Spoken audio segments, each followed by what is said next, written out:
Salam adik-adik, apa kabar? Nah, adik-adik, kabar kakak di sini sangat luar biasa, sehat. Bagaimana kabar Kak Krista? Luar biasa Kak Nina. Wah, luar biasa dalam Tuhan ya. Kakak berharap juga kabar adik-adik yang ada di rumah luar biasa di dalam Tuhan. Adik-adik, kakak sangat mengerti meskipun adik-adik belum bisa pergi ke gereja untuk beribadah dan berjumpa dengan teman-temannya, tapi kakak yakin melalui siaran ibadah sekolah hari Minggu Gereja Parapah ini bisa melengkapi ibadah adik-adik yang ada di rumah masing-masing. Selamat beribadah ya. Nah, adik-adik, sekarang kakak ajak adik-adik yang ada di rumah untuk mempersiapkan hati dan pikirannya, kita akan masuk dalam ibadah. Sekarang kakak ajak adik-adik untuk lipatkan tangannya, tundukkan kepalanya, mari kita berdoa. Terima kasih Yesus untuk hari Minggu ini kami boleh datang menyembah dalam kebenaran dan anugerah-Mu. Terima kasih Yesus untuk kasih setiamu yang benar. Kami mengucap syukur Tuhan karena Engkau begitu baik kepada kami. Ya Tuhan Yesus, kiranya Engkau sertai ibadah kami dari awal hingga berakhirnya. Haleluya, amin. Adik-adikku, sekarang kakak ajak Kak Krista juga guru-guru sekolah minggu di sini. Kita akan memuji Tuhan, satu pujian yang kita naikkan dengan judul Tuhan Kekuatan dan Mazmurku. Mari adik-adik kita berdiri, kita nyanyikan pujian ini 2 kali ya, supaya kita lebih bersemangat. Yuk kita nyanyikan Tuhanlah Kekuatan dan Mazmurku.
Adik-adik yang ada di rumah, masih ada sukacita?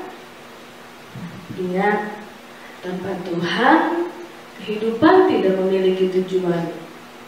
Tanpa tujuan, kehidupan tidak memiliki makna. Dan tanpa makna, kehidupan tidak memiliki harapan.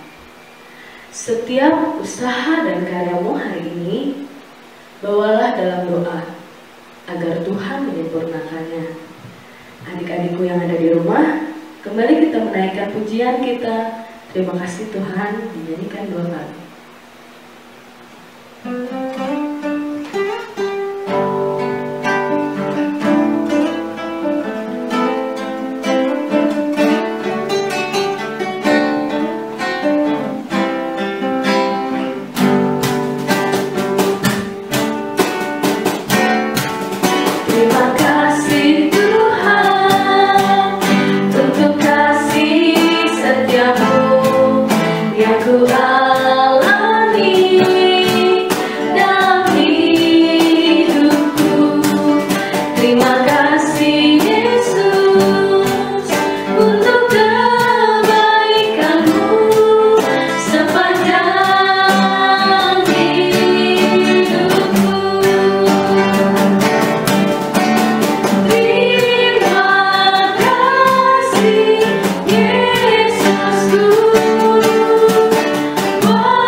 Kiranya terang saudara bersinar, baik sebagai lilin di sudut ruangan, maupun sebagai mercusuar di puncak bukit.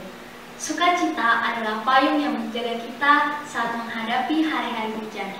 Dalam perjalanan hidup kita, marilah kita menyanyikan lagu Di Hati Ini Ada Cinta.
Lipat tangannya, tundukkan kepala, dan pejamkan mata. Mari kita berdoa. Bapa kami yang ada di sorga, pada kesempatan ini kami ingin mengucap syukur atas seluruh berkat dan penyertaan yang telah Kau berikan sehingga kami dapat berkumpul setelah menjalani hari yang penuh sukacita. Pada kesempatan ini kami berkumpul untuk membaca firman-Mu. Biarlah firman-Mu yang kami baca dan dengar dapat menjadi petunjuk bagi kehidupan kami nanti. Buat saudara kami dimanapun berada, biarlah mereka dapat melakukan seperti yang kami lakukan pada saat ini, membaca firman Tuhan. Karena firman-Mu merupakan sumber pengetahuan untuk kehidupan kami. Kami mau membaca firman-Mu Tuhan, hanya dalam nama Tuhan Yesus kami telah berdoa dan mengucap syukur. Amin. Nas pembacaan Alkitab kita pada pagi hari ini terambil dari Nas Almanak Gereja Kalimantan Evangelis yang terdapat dalam Perjanjian Lama, yaitu dari Keluaran pasal 3 ayat 1 sampai dengan 15 dengan perikop Musa diutus Tuhan yang demikian bunyinya. Adapun Musa, ia biasa mengembalakan kambing domba Yitro, mertuanya imam di Midian. Sekali ketika ia menggiring kambing domba itu ke seberang padang gurun, sampailah ia ke gunung Allah, yakni gunung Horeb. Lalu malaikat Tuhan menampakkan diri kepadanya di dalam nyala api yang keluar dari semak duri. Lalu ia melihat, dan tampaklah semak duri itu menyala, tetapi tidak dimakan api. Musa berkata, "Baiklah, aku menyimpang ke sana untuk memeriksa penglihatan yang hebat itu. Mengapakah ketika terbakar semak duri itu, ketika melihat Tuhan bahwa Musa menyimpang untuk memeriksanya, berserulah Allah dengan terengah-engah semak duri itu kepadanya, 'Musa, Musa,' dan ia menjawab, 'Ya Allah.' Lalu ia berfirman, 'Janganlah datang dekat-dekat, tinggalkanlah kasutmu dari kakimu, sebab tempat di mana engkau berdiri itu adalah tanah yang kudus.' Lagi ia berfirman, 'Akulah Allah ayahmu, Allah Abraham, Allah Ishak dan Allah Yakub.' Lalu Musa menutupi mukanya, sebab ia takut memandang Allah.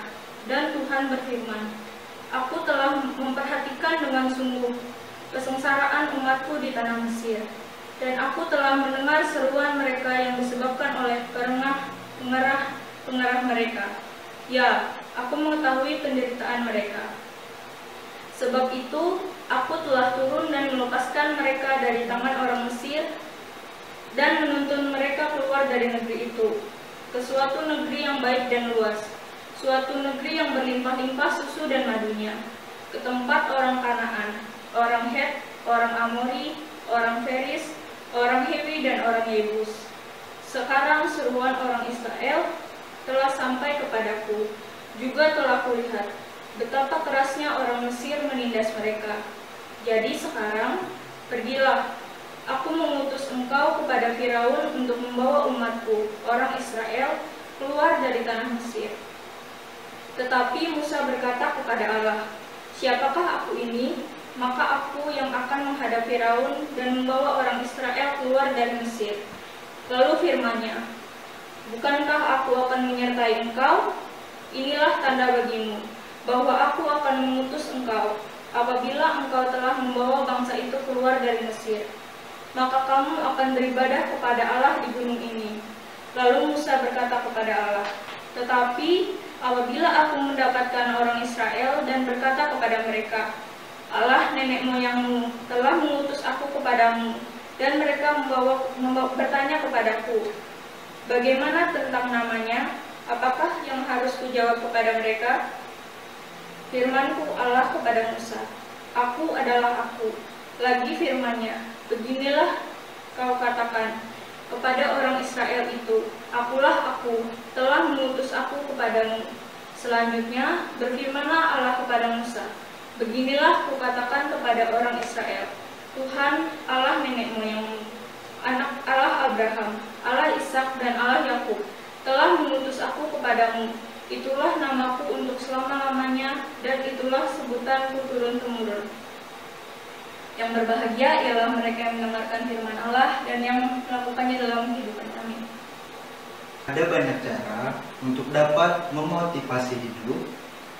Anak-anak Tuhan biasanya memotivasi hidup dengan cara membaca firman Tuhan dan merenungkan isi firman Tuhan, yang bisa memberikan semangat menjalani hidup dan memotivasi diri. Sebelum mendengarkan cerita firman Tuhan, ada baiknya kita untuk berdoa. Tutup matanya, tundukkan kepala, lipat tangannya. Bapa kami yang bertata di kerajaan surga, di kesempatan kali ini kami bersyukur atas hari yang baik serta atas kesehatan yang boleh kami peroleh. Hingga kami bisa hadir di sini untuk bisa mendengarkan sebagian dari firman-Mu, melewati suatu cerita yang akan kami sampaikan kepada adik-adik sekolah minggu.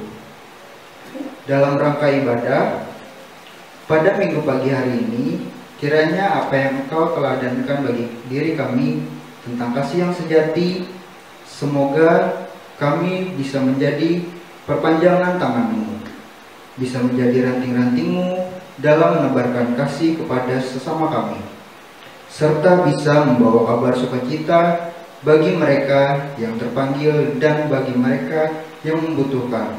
Terima kasih Tuhan, kami sambut firman-Mu hanya di dalam nama Tuhan Yesus. Haleluya, amin. Selamat pagi adik-adik. Sekarang tiba saatnya untuk kita mendengarkan cerita firman Tuhan. Kakak dan dan Kak Devi akan bercerita untuk kita minggu ini. Nah, adik-adik, sebelum kakak memulai cerita, ada dua hal yang kakak ingin tanyakan. Yang pertama, apakah kamu pernah melihat orang menyembah patung? Dan yang kedua, apakah yang kamu pikirkan ketika kamu melihat orang menyembah patung? Adik-adik yang di rumah, sebelum kita memulai cerita kita dengan judul Elia di Gunung Karmel, kakak minta adik-adik semua yang di rumah untuk duduk tenang, untuk mendengarkan cerita dengan baik. Dulu di Israel ada raja-raja yang mentaati Tuhan, tapi ada juga yang tidak mentaati Tuhan. Salah seorang raja yang tidak mentaati Tuhan adalah Raja Ahab. Orang Israel mengikuti Raja Ahab menyembah Baal. Raja Ahab juga membunuh nabi-nabi Tuhan. Elia adalah seorang dari nabi yang mentaati Tuhan. Elia bertemu dengan Raja Ahab. Elia meminta Raja Ahab mengumpulkan orang Israel dan nabi-nabi Baal di Gunung Karmel. Setelah semua orang Israel dan nabi-nabi Baal berkumpul, Elia berkata, "Berapa lama lagi kalian ragu-ragu dan tidak mentaati Tuhan? Kalau Tuhan itu adalah Allah, ikutilah Tuhan. Dan kalau Baal itu Allah, ikutilah Baal." Kemudian Elia menyuruh orang Israel memberikan 2 ekor sapi jantan kepada Elia dan nabi-nabi Baal. Elia berkata pada nabi-nabi Baal, "Pilih seekor sapi untuk diberikan kepada Baal, dan saya juga akan mengambil seekor sapi untuk diberikan kepada Tuhan. Tetapi kita tidak boleh menghidupkan api untuk membakar sapi itu.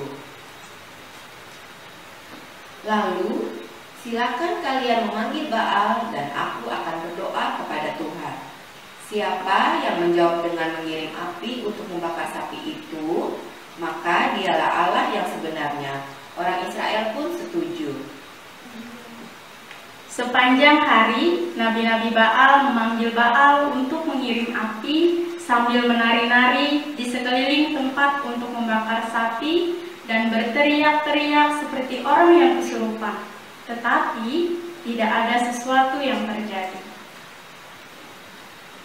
Kemudian Elia membuat tempat dari batu untuk membakar sapi dan parit di sekelilingnya. Dia meminta orang Israel menyiram air di atas sapi yang sudah dipotongnya sampai 3 kali. Maka mengalirlah air di sekeliling tempat itu sehingga paritnya pun penuh dengan air. Elia berdoa kepada Tuhan, "Ya Tuhan, biarlah orang Israel melihat bahwa Engkau adalah Allah dan aku hamba-Mu. Jawablah aku supaya orang Israel tahu bahwa Engkau adalah Allah sebenarnya dan kembali mentaati Tuhan." Tiba-tiba Tuhan mengirimkan api untuk membakar sapi, kayu, batu, dan tanah sampai habis, bahkan mengeringkan air di dalam parit. Setelah melihat kejadian itu, adik-adik yang ada di rumah, orang Israel sujud dan mereka berkata, "Tuhan adalah Allah, Tuhan adalah Allah." Nah, adik-adik yang ada di rumah, tadi kita sudah mendengarkan cerita firman Tuhan. Ada satu kesimpulan yang boleh kita ambil dari cerita firman Tuhan ini. Bagaimana kita harus taat. Kita harus mentaati Tuhan saja.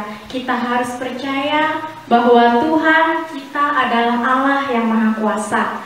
Dan satu-satunya Allah yang sangat berkuasa dan tidak ada Allah yang sama seperti Allah kita. Adik-adik yang ada di rumah, hendaklah kita seperti bangsa Israel tadi berbalik untuk percaya dan taat kepada Tuhan. Karena apa yang dikatakan dalam cerita kita tadi bahwa Tuhan adalah Allah yang Maha Kudus. Terima kasih, Tuhan Yesus memberkati. Adik-adik, sekarang ada kesempatan untuk kita memberikan persembahan yang terbaik bagi Tuhan. Allah memberi kita dua tangan, ada kanan dan ada kiri. Satu untuk memberi, satu untuk menerima. Adik-adikku, sebelum kita mengumpulkan persembahan syukur, kakak ajak adik-adik untuk berdoa. Mari kita berdoa.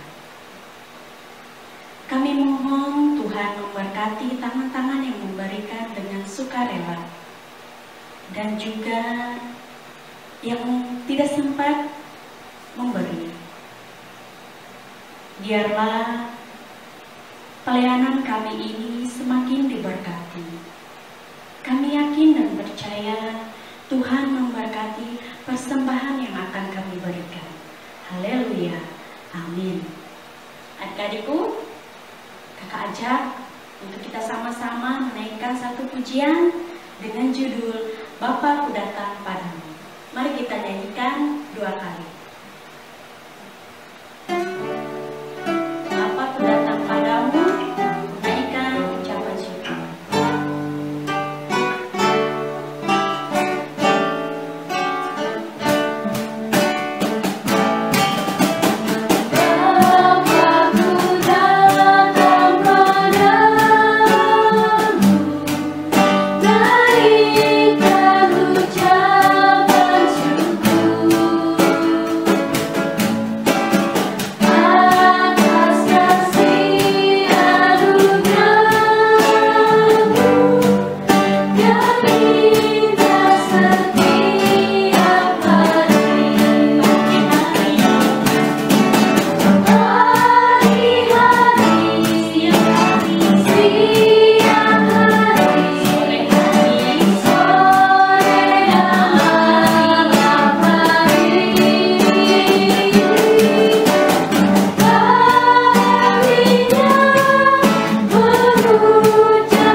Apapun yang telah kamu capai hingga saat ini, ingatlah bahwa semua itu datang dari Dia yang senang tiada menyertaimu. Namun, jika saat ini masih ada hal yang kamu butuhkan dan belum kamu capai, bersabarlah. Tuhan Yesus akan memberikan kepadamu jika itu baik untukmu. Percaya dan bersabarlah.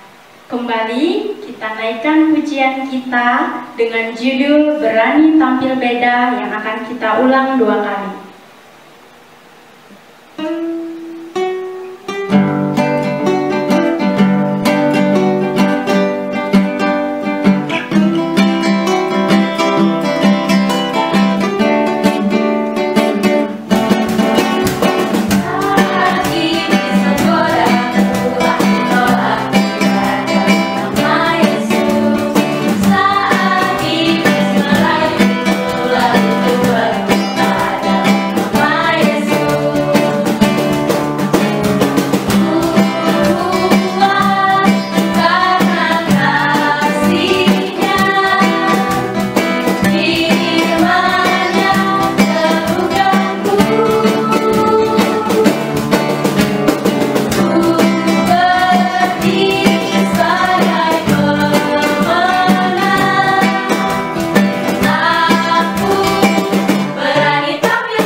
Adik-adik, mari kita bersatu dalam doa.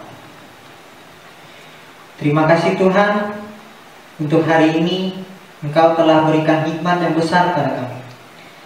Kini kami telah selesai dengan acara kebaktian kami.